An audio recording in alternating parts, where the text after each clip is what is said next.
திருச்சி சமயபுரம் கோவிலின் முன்பு பக்தர்கள் வரிசையாக வந்து கடவுளிடம் தங்கள் ஆசைகளை சொல்லிக் கொண்டிருக்கிறார்கள். ஏழ்மையான குரங்கு வந்தது. அது கோவிலின் முன் கையை கூப்பி சொன்னது, கடவுளே, எனக்கு ஒரு வரம் வேண்டும். அது என்னவென்றால் அடுத்த ஜென்மம் எனக்கு இருந்தால் மீண்டும் இதே மாதிரி குரங்காய் பிறக்க வையுங்கள் என்று கண்ணீருடன் வேண்டிக் கொண்டிருந்தது. அப்போது அங்கிருந்த ஒரு வயதான மூதாட்டி இதை கேட்டதும் வியப்புடன் வந்து குரங்கிடம் கேட்டாள். எல்லாரும் தங்கள் ஆசைகளை குவித்து காசு, பைக்கா, நகையா, சொத்தா என்று கேட்டுக்கிட்டு போகிறாங்க.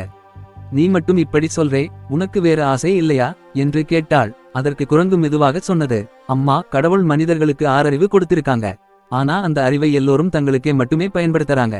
காசு, நிலம், சொத்து இது போன்ற ஆசைகள் எல்லாம் கூடிக்கொண்டே இருக்கிறதே, கொஞ்சம் கூட குறையவில்லை. ஆனா ஒரு பக்கம் எத்தனையோ பேர் ஒரு வேளை சாப்பாட்டிற்கு பசிப்பட்டு தங்க வீடு இல்லாம, உடுத்த உடை இல்லாமல், சுத்தமான தண்ணீர் கிடைக்காமல் தவிக்கிறார்கள். அதை கண்டு யாரும் கண்டுகொள்ளவில்லை, இரக்கப்படவும் இல்லை. மனித இனம் உதவிக்கரம் நீட்ட வேண்டும், அன்பா பழகணும், எல்லாரும் சமம்னு எண்ணணும். ஆனா அப்படிப்பட்ட வாழ்க்கை குறைவாகத்தான் இருக்கிறது இங்கே. 5 அறிவு படைத்த நாங்கள் எதுவும் இல்லாம இருந்தாலும் கிடைச்ச சாப்பாடு சாப்பிடுறோம்.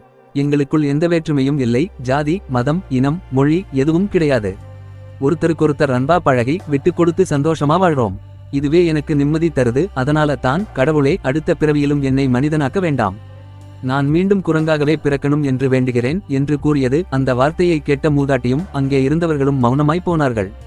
மனிதரோட பிறப்பும் இறப்பும் ஒரு முறை தான். இன்னொரு முறை நம் கூட இருப்பவர்களை கனவிலும் கூட சந்திக்கப் போவதில்லை. நம் வாழும் போதே பிறருக்கு உதவி செய்து வாருங்கள். பணம், நிலம், சேமிப்பு எப்போதும் நம்ம கூடவே வரப்போவதில்லை. உணவின்றி தவிப்பவர்களுக்கு நம்மால் முடிந்த ஒரு வேலையாவது உணவு வாங்கி கொடுங்கள். நம்மால் முடிந்தவரை பிறகு உதவி செய்யுங்கள். இந்த பதிவு யார் மனதை புண்படுத்துவதற்காக அல்ல, ஒரு விழிப்புணர்வுக்காக மட்டுமே.